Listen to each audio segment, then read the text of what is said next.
One conversation I think we need to normalize is what exactly is Canada? What is our international identity? And for a long time, it was this country is very supportive of immigration and it's also very welcoming. But as you've seen on my channel, that's changing with the temporary foreign worker program and what Canadians actually think about the levels of immigration our country's embraced over the past few years.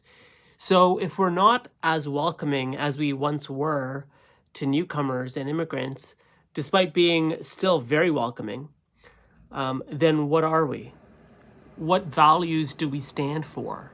I say this because many times Canada signs on to international agreements, international documents, without really consulting the public, without really talking to Canadians coast to coast to see what their thoughts are.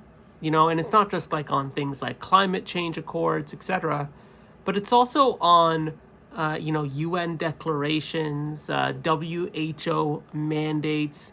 I know many countries sign on to these as well, but I've never seen Canada ever like really challenge the international non-governmental organizations like the UN, like others.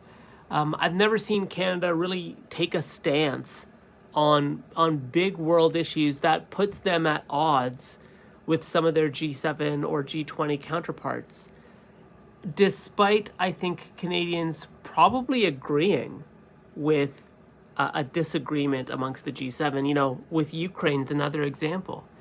Canada is providing a lot of financial assistance and humanitarian assistance, more so than some of our European counterparts. And so it just got me thinking, like, what is Canada? What is it that we stand for? I'd love to know what you think. And do you agree that we seem to just go along more times than not?